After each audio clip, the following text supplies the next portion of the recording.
Alors aujourd'hui, deux interprètes créatrices, deux créatrices interprètes en danse. J'aurais envie d'ajouter immenses artistes de la scène de danse, pionnières à leur façon et qui marquent déjà l'histoire de la scène nationale et internationale. Rien de moins, Zab Mabangou et Carole Prieur sont nos deux invités. Bonjour à toutes les deux et merci d'être avec nous aujourd'hui, Zab et Carole. Bonjour. Bonjour. Alors pour nos auditeurs et pour vous situer un petit peu, Zab, tu es artiste chorégraphe, fondatrice il y a 30 ans de la compagnie de danse Nyata Nyata, penseur, professeur de philosophie et auteur du livre Eya, poétique, historique et didactique de la danse africaine. Et la semaine passée, tu présentais ton nouveau solo Wamunzo, pour lequel tu as signé la chorégraphie, l'interprétation et la composition musicale. Merci Zab. Un honneur pour de vrai. Carole, interprète pour de nombreux chorégraphes, tu es depuis 23 ans et j'ose le dire l'une des muses de la chorégraphe montréalaise Marie Chouinard. Soliste, pièce de groupe, tu es de toutes les œuvres de la créatrice. Et la semaine prochaine à l'Usine C sera présentée une œuvre de répertoire de Marie Chouinard, les 24 préludes de Chopin plus Henri Michaud Mouvement, qui date de 1999. Merci également à toi d'être avec nous. Alors, loin de vos premières années d'expérience, vous excellez à votre façon dans votre dévouement, votre dévotion, votre contribution et implication pour votre art. Vous êtes lauréate de nombreux prix prestigieux qui saluent votre art et vos carrières. Et j'ai envie d'amorcer tout simplement en vous demandant, vous souvenez-vous de comment tout a commencé et du moment où vous avez eu votre premier désir de scène? Alors Zab. J'aime à dire souvent que je dansais avant de savoir que je dansais, parce que je grandissais au Congo-Brazzaville. Mais quand même, j'ai quand même un moment marquant aux alentours de 11 ans, 12 ans, où j'étais à l'intérieur d'un cercle de danse. Et en observant ce qui s'y passait alors que je dansais, parmi les personnes, parmi des grandes comme des plus petites, un véritable cercle de danse, où je me suis dit, ceci sera mon habitat, je serai toujours là. Et ça tombe bien, Wamunzo, ça veut dire maison. Et j'ai su à ce moment-là que je serais toujours chez moi dans la danse, où que je sois dans le monde. Je me suis clairement dit, alors que j'étais quand même assez jeune, et je n'ai jamais remis cela en question, même pas une seconde. Ton corps a voyagé, mais ta danse est restée sans frontières. L'habitat fondamental, ouais. Et pour toi, Carole? J'ai grandi dans une maison, mon père était chef d'orchestre, alors on avait toujours la musique. Quand je me réveillais les matins, on était baigné dans sa musique et j'ai l'impression je commençais vraiment à être dans le mouvement parce que j'essayais à l'imiter, à devenir comme lui, un peu comme d'essayer d'orchestrer, de créer les sons que j'entendais autour dans l'espace, mais vraiment plus avec mon corps, en essayant de devenir comme lui pour créer la musique. Et c'est ça, je pense que pour moi c'était vraiment toujours une volonté de devenir quelque chose, d'essayer de sortir un peu de moi-même pour aller exprimer qu'est-ce qui habitait dans les profondeurs ou dans mon imagination, et d'essayer de le remettre comme énergie dans l'espace. Et alors 23 ans dans la compagnie Marie Chouinard, j'imagine que c'est la place pour le faire avec Marie. J'ai admiré le documentaire qui est à ton image et tu parles de mutation, de transformation de corps et d'interprète. Est-ce que c'est ça que tu trouves avec Marie Chouinard? Oui, complètement. Et Marie est une... elle demande une vérité, une justesse, une honnêteté. Et c'est toujours quelque chose dont on est à la recherche de trouver ce moment de pur, mais qui est dans le moment, alors est toujours en train de changer parce que nous autres, chaque moment est un moment différent et d'être près de justement où on est en ce moment et de pouvoir le partager. Et c'est quelque chose que Marie, elle est l'instinct, elle est l'instinctif et elle demande juste ça. Et alors, on est toujours, moi je suis toujours à la recherche de cette honnêteté, de cette quelque part une précision, une perfection, mais qui est difficile à trouver parce que qu'est-ce que c'est la perfection? On est toujours en train de la rechercher, mais de vouloir être aussi qui on est là, en ce moment, aujourd'hui, concrètement. Et alors, ça demande toujours un genre de questionnement et de recherche et de juste être dans le mouvement de la vie. Zab, est-ce que ce sont des mots qui résonnent dans ta démarche de soliste et de créatrice en solo, notamment avec Wamunzo qui, la semaine dernière, a eu 2 soirs? Bien sûr, je ne peux rien ajouter à ce qui a été dit là. Oui, c'est toujours... je suis certainement une chorégraphe du live, absolument, à tout prix. Et le live, c'est cela. C'est ça, le live, c'est vivre. D'autant que moi, mes thèmes de prédilection, c'est le temps. Mon thème de prédilection, c'est le temps. Il s'agit véritablement, là, de danser et de vivre cette danse au moment où on est en train de la faire. Donc, de parvenir à se saisir de sa vie au moment où elle passe, pendant qu'elle passe. Et de formuler sa vie pendant qu'elle passe. C'est cela, pour moi, l'art de la scène. Alors, juste à te regarder, je revis Wamunzo et cette rigueur de scène. Clara, je pense que tu as envie d'ouvrir. Oui, parce que j'ai l'impression qu'il y a une dimension du sacré dans vos approches respectives de la scène. Alors peut-être, Zab, tu peux nous en parler pour Wamunzo, et puis aussi, toi, Carole, avec Marie Chouinard, cette dimension du sacré. Intéressant.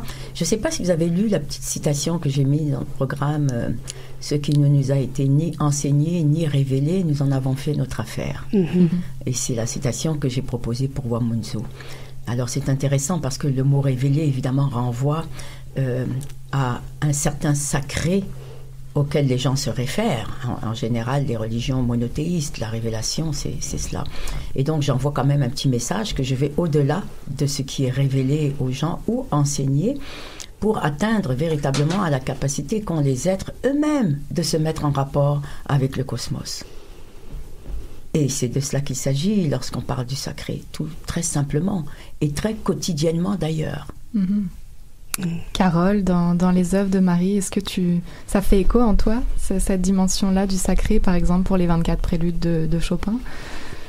Oui. Moi, je pense beaucoup à l'énergie et la dimension, comment l'espace est aussi un médium de comment on puisse communiquer.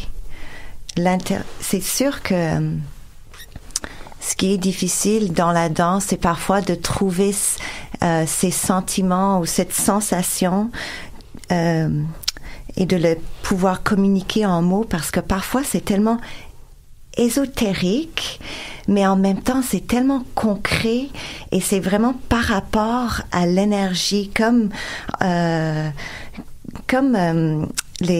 en science, comment il y a les particules qui vont se communiquer à travers l'espace. Moi, j'ai vraiment l'impression, on a cette pouvoir de communication et d'aller chercher, de toucher au public avec nos âmes, avec le mouvement qu'on fait, avec l'intention qu'on a, avec les pensées qu'on a et qu'on met dans le mouvement. Et oui. C'est beau. Zab Wamunzo, une œuvre tambourinée Et j'aimerais t'entendre sur le tambour et cet art musical ancestral. Et à côté de ça, on a une œuvre sur Chopin. Donc 2 ambiances musicales, mais à quel point la musique nourrit la danse ou la danse nourrit la musique. Zab. Oui, alors donc, aussi loin que je me rappelle, il était important pour moi de faire comprendre déjà aux musiciens qu'ils n'étaient pas des accompagnateurs sur scène. Je n'ai jamais d'accompagnateur, simplement des artistes qui sont sur scène avec moi. Et donc, Wamunzo est un faux solo. Oui. Certainement d'un point de vue africain ou africaniste, c'est un faux solo. Il y a 3 musiciens avec moi sur scène qui sont partie prenante de ce qui se réalise sur scène, très clairement. Et Carole, tu parlais de concret. Et autant les rythmes travaillés que je compose sont de l'ordre, évidemment, de la capacité d'abstraction que contient tout le jeu rythmique très fort. Et cette capacité d'abstraction doit effectivement produire quelque chose de concret qui, littéralement, structure l'espace. Hein. Donc moi, je parle de scénographie rythmique. Mes rythmes sont ma scénographie, très concrètement, très clairement. Et comment ça s'articule dans le processus de création? Est-ce que tu travailles toujours avec les musiciens et puis vous créez finalement comme ensemble cette œuvre? Ah non, c'est vraiment un travail de composition par séquence. Je l'ai expliqué le deuxième soir, on avait une discussion avec Philippe Sporer.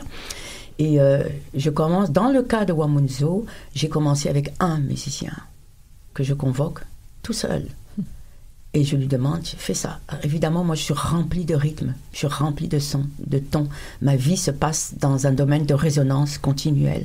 Pendant que je vous parle, moi, je résonne. Je m'assure que ce que je dis entre dans l'espace.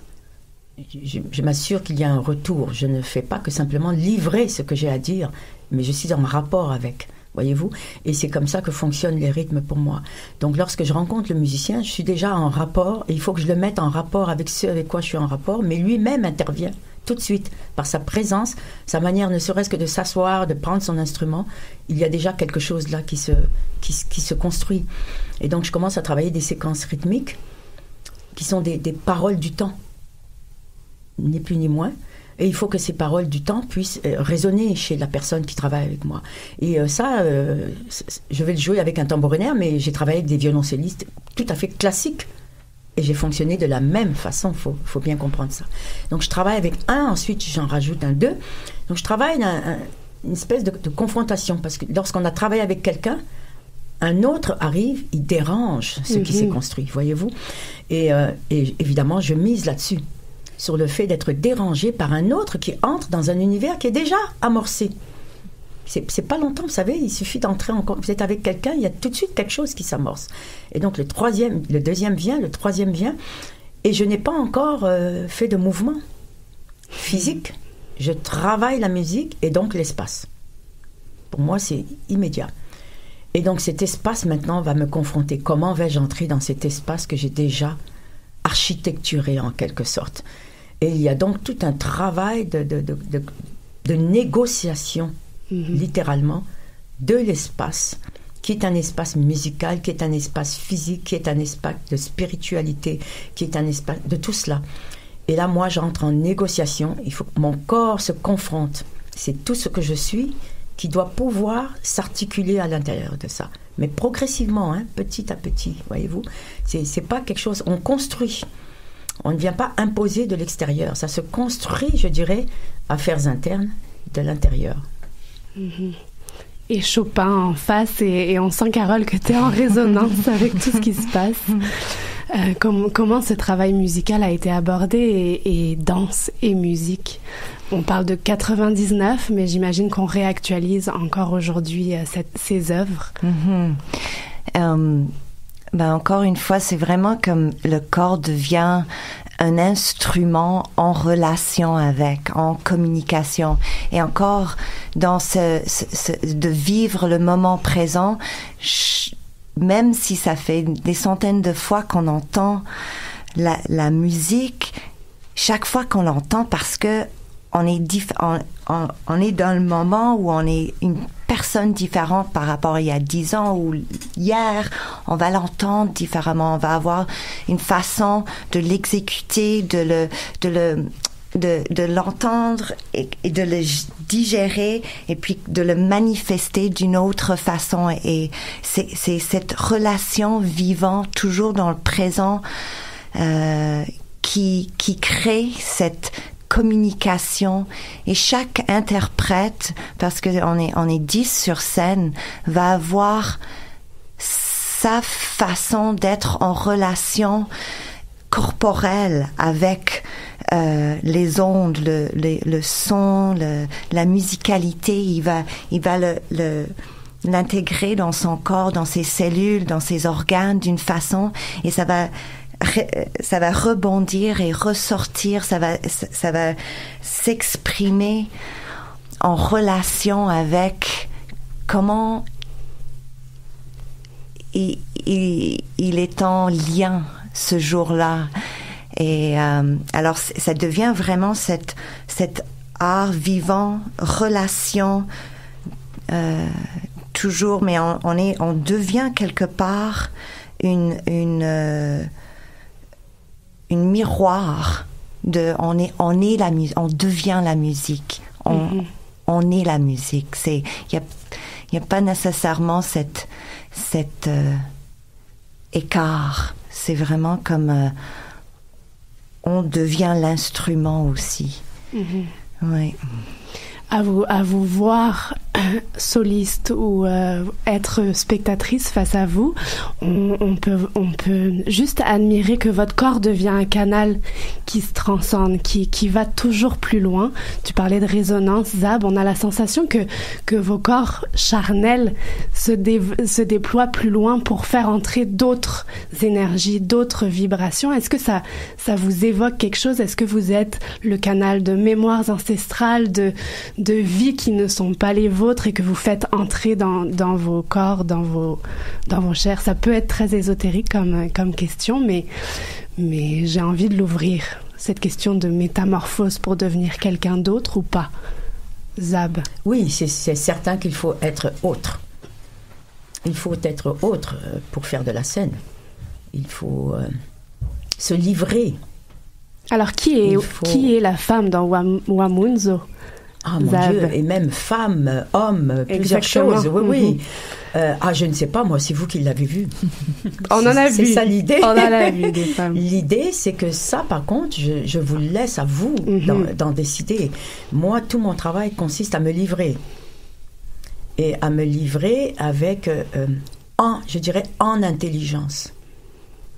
Non pas avec intelligence, mais en intelligence avec les choses et les êtres. C'est ce qu'elle veut dire, Carole, lorsqu'elle parle de ces liens qui sont constamment reformulés dans le moment où et transformés. Pendant qu'ils se formulent, ils se transforment au moment où ils sont en train d'être des liens, d'être en relation. Donc, c'est de ça qu'il s'agit. Et donc, on travaille, tout le travail en studio de composition, tout le travail de création vise à atteindre cette étape où le corps, oui, est apte à se livrer, à se donner. Et lorsqu'il se donne, il est en même temps au service d'eux. Il y a une très très grande humilité qui est nécessaire, sinon on ne peut pas faire ce travail-là. Il repose sur une forme de grande humilité qui est en même temps une reconnaissance. Voyez-vous, c'est un acte de gratitude que le fait de danser. Même si on doit produire une danse qui, mettons, est violente ou est rattachée à un commentaire social et tout, le corps doit être en état de gratitude pour pouvoir formuler quelque chose qui va être éventuellement reçu. Oui, puis on a toute une préparation pour arriver à la scène. Oui, il y a la préparation, la physicalité, la recherche, mais à un moment donné, c'est ça, l'humilité.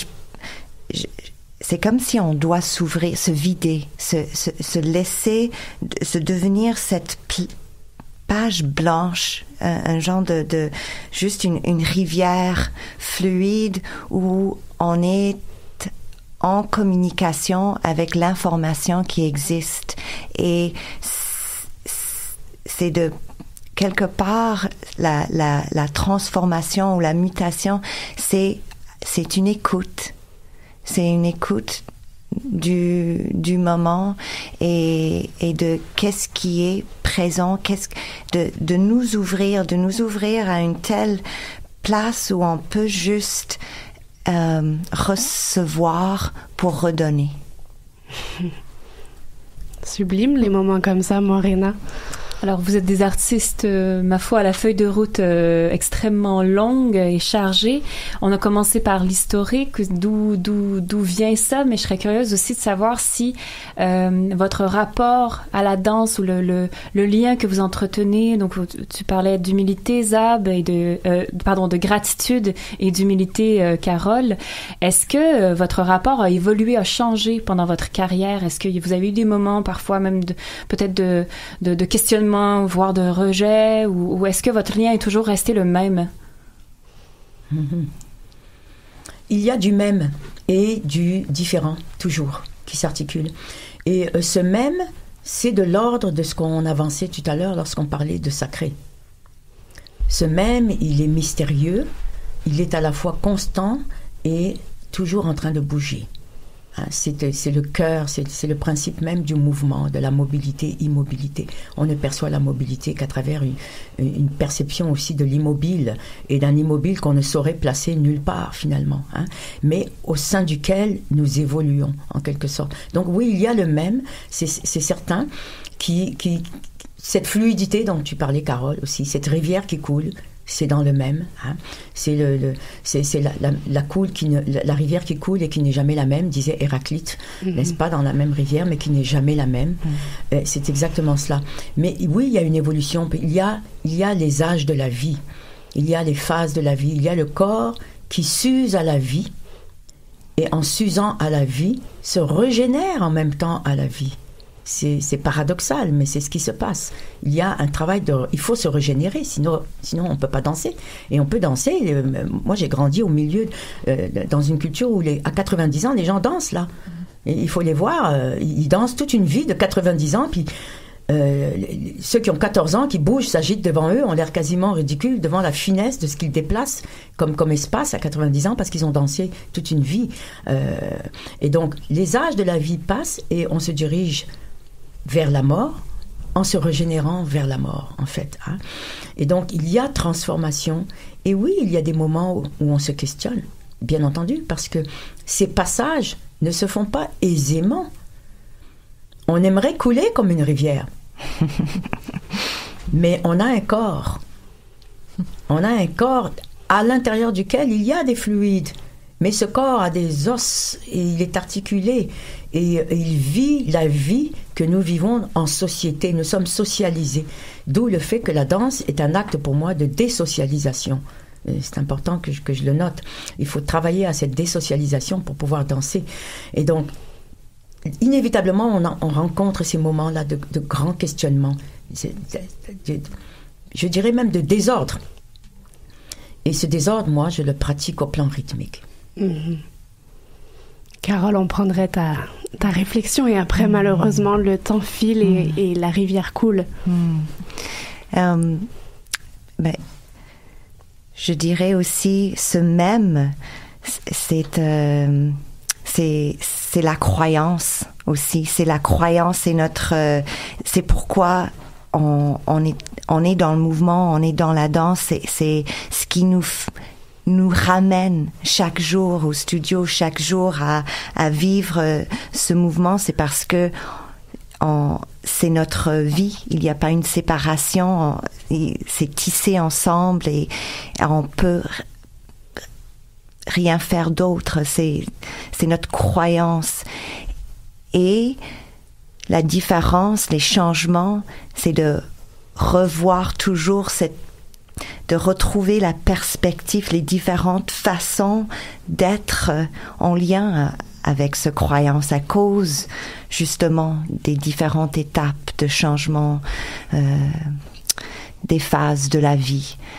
Et ça continue à être cette conversation continuelle de comment être en lien avec cette désir profond, cette croyance. Merci vraiment infiniment à toutes les deux d'avoir été avec nous ce midi. Merci à vous. Oui, merci. Rappelons que vous pouvez découvrir ou redécouvrir cette pièce de répertoire de la compagnie Marie Chouinard, les 24 préludes de Chopin plus Henri Michaud au mouvement, du 4 au 8 décembre 2018 à l'usine C.